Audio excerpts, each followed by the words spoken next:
Hello my dear friend, हेर्नु है, यो चाहिँ भयो तपाईँको चिकन हो। चिकनमा मैले हालेँ सल्ट, नुन, त्यसपछि हालेको छु पिँयाज हो, त्यसपछि अलिकति हालेको छु खाने सोडा, सानो चम्चीको आधी चम्ची जस्तो। अब चाहिँ यहाँ हेर्नुहोस् ल, अझै हाल्नु जान्दैछु म पिँयाज हो। यो पिँयाज हालेँ, अन्त यो चाहिँ हजुरहरूलाई देखाउँदैछु ग्रिन चिल्ली, हरियो खुर्सानी, अन्त यो चाहिँ हो अदुवाको पेस्ट हो। यसरी, तर अदुवालाई चाहिँ पेस्ट बनाउनुभन्दा नि ग्रेट गर्दा पनि हुन्छ, अनि सिलौटो लोलोमा किच्चाउँदा पनि हुन्छ। किच्चाको चाहिँ साह्रै मिठो हुन्छ भनेर चाहिँ मैले चाहिँ अदुवा चाहिँ किच्चाएर हालेको हो। यसलाई चाहिँ खाप्पा भन्छ। यो चाहिँ गारो हिल्समा खान्छ, गारो हिलले हो, तर साह्रै मिठो हुन्छ। मैले चाहिँ खाएर पल्केको, अनि तपाईँहरूलाई मैले पकाइसकेर पनि देखाउने छु।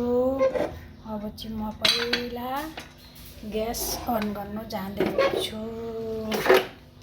साथीहरू हेर्दै गर्नुहोस्, ग्यास बाल्यो।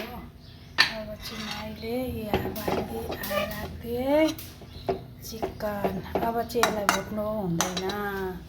हजुरहरू कस्तो चाहिँ खाना हुन्छ होला भन्नुहुन्छ होला, तर एकपल्ट ट्राई गर्नुहोस् ल। यसरी हालिदिनुपर्छ पानी।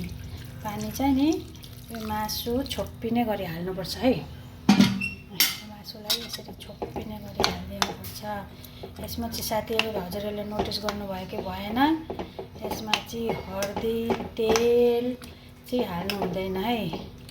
यसमा मैले तपाईँहरूलाई फेरि भन्न जान्दैछु, यो मासु धुएर कराईमा हालेँ, अनि त्यस पछाडि पिँयाज काटेर हालेँ, त्यसपछि हरियो खुर्सानी, अदुवा किच्चाएर हालेँ हो, अनि नुन, अनि आधी चम्ची, सानो चम्चीको आधी चम्ची खाने सोडा हालेर चाहिँ मैले मासु बसालेँ।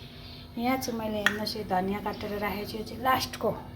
म हजुरहरूलाई पकाइसकेर पनि हजुरहरूलाई देखाउने छु। अब चाहिँ यो मैले बसालेँ, हजुरहरूलाई देखाउँदै जान्छु म पाकिसकेपछि पनि। बाई बाई साथीहरू। पाक्दै जाँदा चाहिँ यस्तो रूप आउँछ है, सब मासुको चाहिँ रङ रूप यस्तो हुन्छ।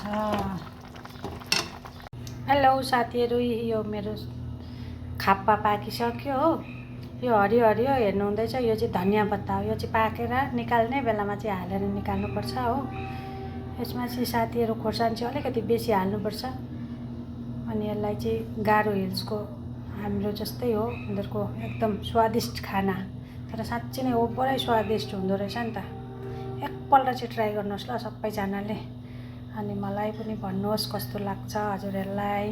मेरो छोरीले चाहिँ खाएर चाहिँ के भन्दैछ भने, साँच्चै नै आमाको हातमा चाहिँ जादु छ भन्दै थियो। जादु चाहिँ होइन है, तर यो चाहिँ मासु यसरी पकाएको चाहिँ एकदम उपर मिठो हुन्छ। एकपल्ट ट्राई गर्नुहोस्, तपाईँहरूलाई म फेरि भन्दैछु।